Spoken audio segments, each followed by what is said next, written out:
will have gone. So that's the condition prevailing in Kerala.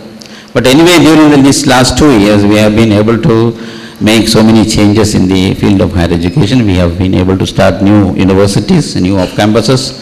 Aligarh University, Union Minister was mentioning, we got it under the report, as per the SACHAR Commission report, we got off-campus of Aligarh Muslim University. And we are having Hyderabad, a few universities off campus. We are having to start in Malappuram. Malayalam University we have already started. We are going to have a technological university, including all the technical institutions in Kerala. And above all, we are planning for an academic city also, for bringing all the courses of all the famous universities all over the world to Kerala. So, and as the minister pointed out, we are also planning to have a college, at least one college in one constituency in Kerala. We have 23 constituencies in Kerala which doesn't have a college. So this year we are starting about 6 or 7 colleges this year itself. By the time the government term is over, I think we will be able to have all the constituencies will have a single, at least one college each in the college. So regarding this minority university which the minister was telling, of course, as being minority members, we must have our own share. We constitute a major portion of the population, and regarding education and all, we have been very backward. We are simply coming up during the last few years. So Honorable Minister Mr. Rahman is committed and is dedicated to do and perform very vigorously in the field of this minority education and all. So with this initiative, with this leadership, I think we will be able to have more prominence and institutions in the name of minorities in Kerala as well as all over the country.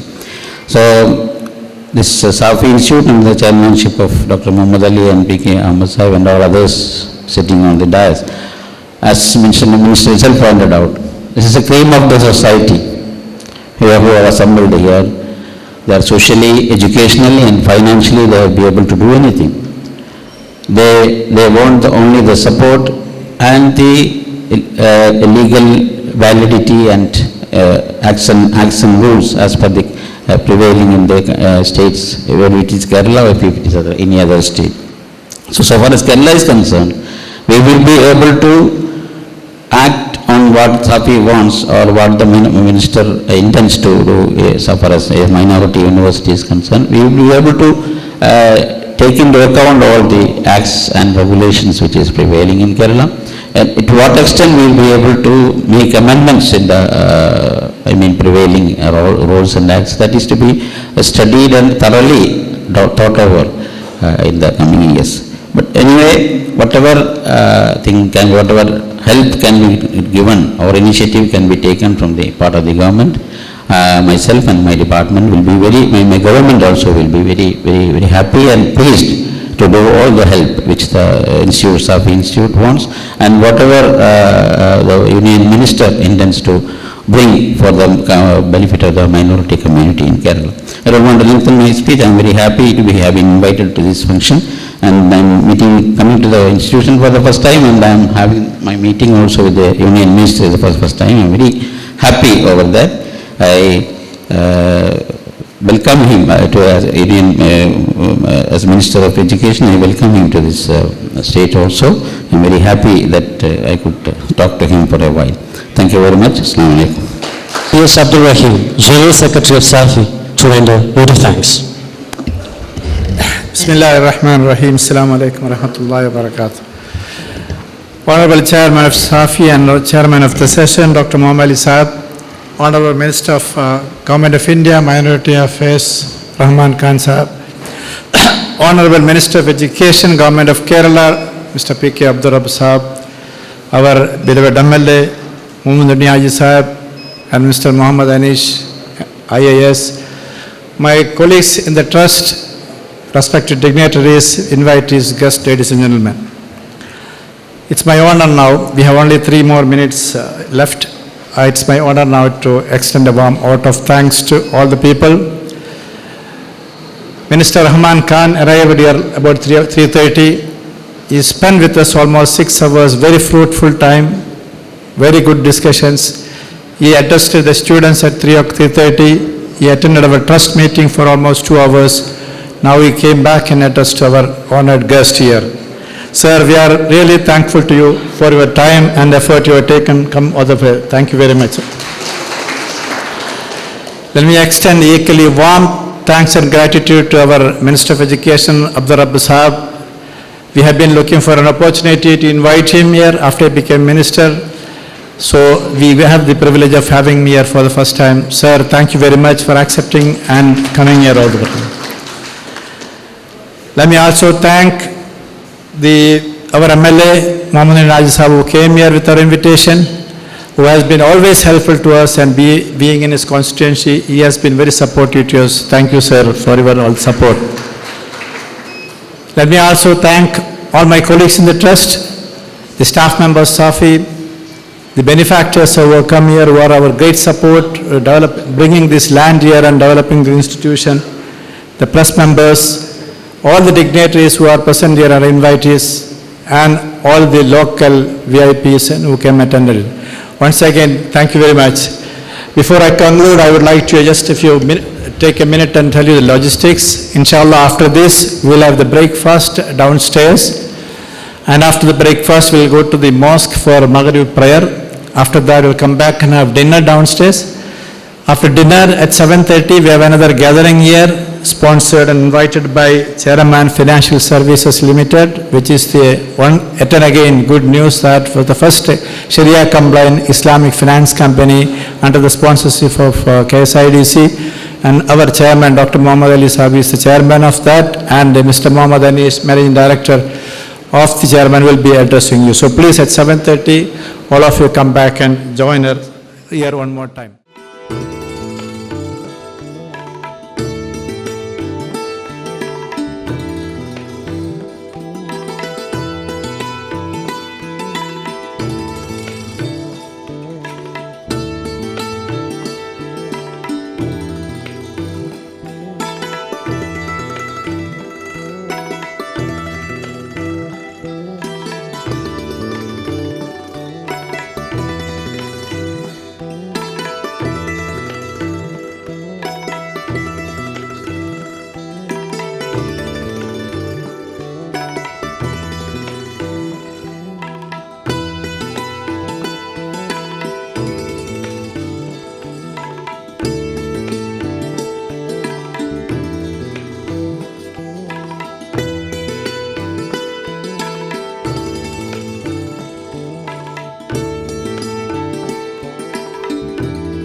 Good evening, ladies and gentlemen.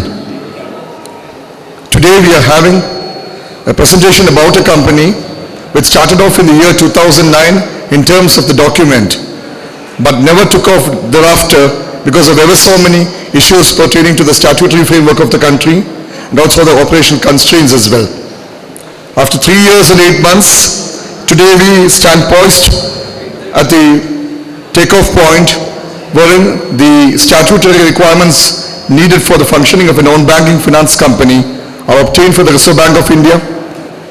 Venture capital fund registration has been obtained for the SAFI, and a unique Waqf land development scheme has been put to practice thanks to the guidance and the encouragement provided by the Kerala State Waqf Board.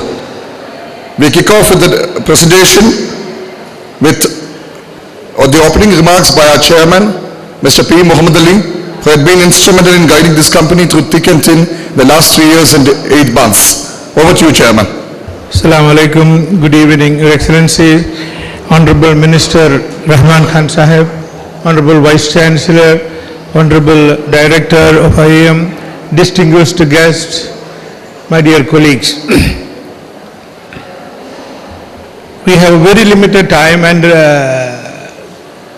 Anish has got a very detailed presentation, so I will try to shorten my speech to very, very short. We all know that the India growth story, we look to 6, 7 or 8, whatever percentage of growth what we are planning. That is what the India's plan. And India with 1.2 billion people, 200 million Muslims. And if you are looking at an inclusive growth, it is important that we carry the 200 million Muslims who do not follow, majority of them do not follow the standard financial or economic scenario, economic system available in the country. So if India needs an inclusive growth in economic, education and employment of the minority, we need to have a window for that section of the people. Because of our faith that riba is forbidden. Riba is forbidden because of our faith. And because of that, majority, maybe excluding me, I still borrow money from the bank. Majority of the community do not use the standard banking system. Thereby, their limitation to the economic growth is very much within the very small boundaries. Seeing this scenario, one of the IAS officer who was the additional chief secretary of Kerala, T. Balakrishnan, he mooted an idea with then Finance Minister Thomas Isaac and the Industries Minister Elamaram Karim, mooted the idea of channelizing these resources through an Islamic financial system. They called leaders of the community from all sections, not Muslims, Muslim, Christian, Hindu, all sections. They told the idea, everybody welcomed. Their idea was to start with 100 crore capital. Within 5 minutes, the 100 crore capital was subscribed. Then they said 500, then they moved to 1,000 crore capital. Islamic financial system, which is called Al-Barakah Financial Services. You know that the Subramanya Swami has gone to the court because he did not understand the larger context of the idea. His objection was why Kerala government is promoting a particular banking system to promote a certain one religious faith. It was challenged at the High Court, and the High Court ruled in favor of the Al Baraka Financial Services. Still, we could not get permission from the Reserve Bank of India. We could not get permission from Security Exchange Board of India. The present government, when they took the charge of the government, they took as a challenge, they took as an agenda and championed this cause. Our Chief Minister Umman Chandi and our Industries Minister P.K. Kunjalikutti both championed. And Mr. K.M. Chandrasekhar, who was the Cabinet Secretary, now Deputy Planning Commission Chairman, who championed this cause and made sure that we got the license. And last month we got the license. This is the first license in India which is issued under the Sharia compliant law. It's a great achievement for the country because this was challenged at the High Court. It is approved by the Reserve Bank of India and SAFI. So we have this unique opportunity, unique advantage that we are the first one to get. Whenever we talk about the development of India, our Prime Minister Manmohan Singh, our former Finance Minister, now present President, and present Finance Minister, they all talk about $1 trillion. What is $1 trillion? 1 followed by 12 zeros. $1 million. That means 60 lakh crores. That is what India wants to sustain its 7-8% growth for the country. Because India is poised to be the superpower in the economic front. Is at least wanted to be. And of course,